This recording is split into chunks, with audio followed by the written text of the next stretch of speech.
What's going on, guys? It's Nolan Rides and welcome back to the B&M Giga coaster. In this video we're gonna be finishing this coaster, so you're gonna get to see how the track is gonna end up being somewhat. I do make a change at some point after this video actually that you won't get to see, but I will tell you about it, don't worry about that. So far I've actually done the colors, I've done the supports, most of the supports so far.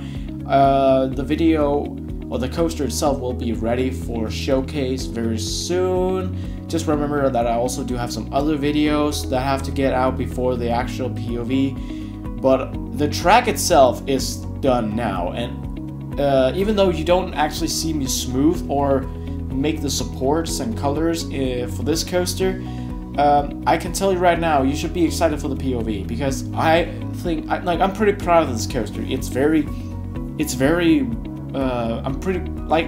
I think I made it pretty well. It's very smooth, it's very good elements, I think.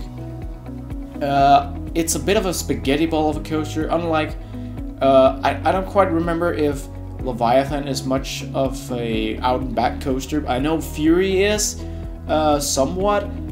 This one is more of a spaghetti ball of a coaster. It's kind of out and back, kind of spaghetti ball, because it goes back to where, like, it goes out and it goes back, and it goes back out and then back again. So, in the last episode, I said that I was gonna theme this to medieval times, and that I'm gonna do. In fact, I'm gonna theme it to a character.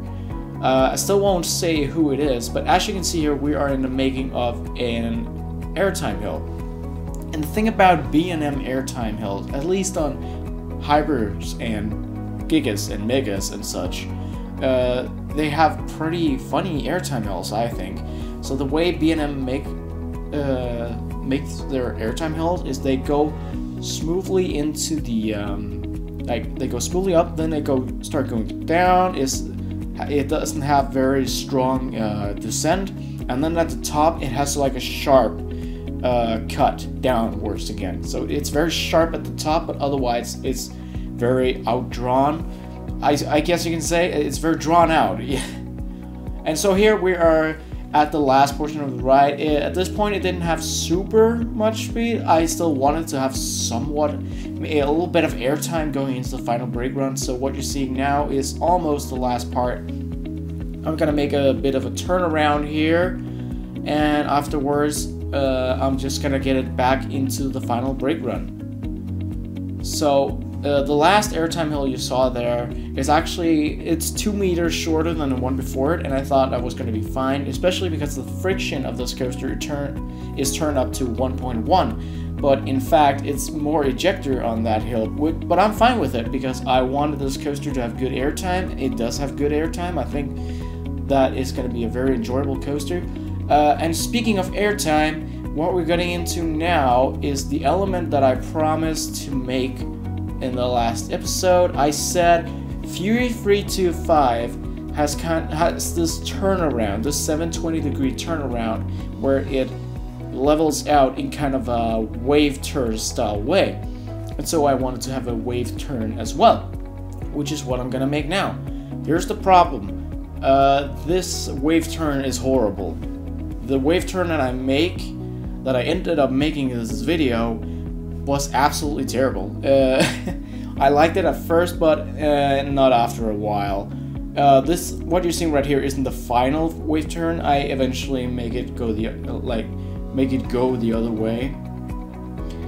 But yeah, I didn't think it turned out very well. It's not very B&M like. It's too small. It's too not good.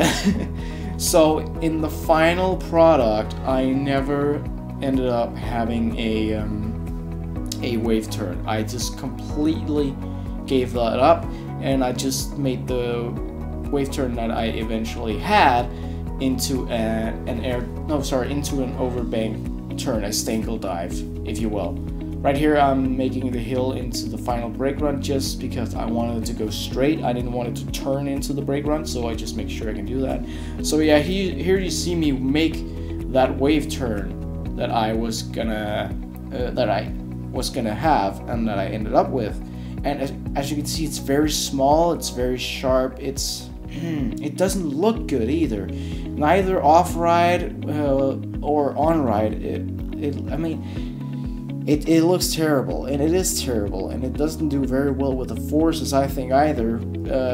It's too RMC-like, and even RMC wouldn't make their wave turn exactly like that. But this last portion here is turning right into the station. So yeah, I think this coaster ended up being pretty good. I'm very proud of it. Obviously, I have never ridden a Giga in my life. No kind of Giga. None of the two Beyond Gigas. No Intamin Giga. No this and that. I believe no Togo Giga, like Steel Dragon. But hopefully I will get around to it someday. I think the one with the biggest potential for my first Giga will probably be Red Force at Portaventura Park. But even that is very unlikely. I really don't think it's gonna happen. That is years ahead. Anyways, guys, we are getting into the final ending here of the one and only ending of the video. I really hope you enjoyed. Make sure to keep on riding, and I hope you all have a great day.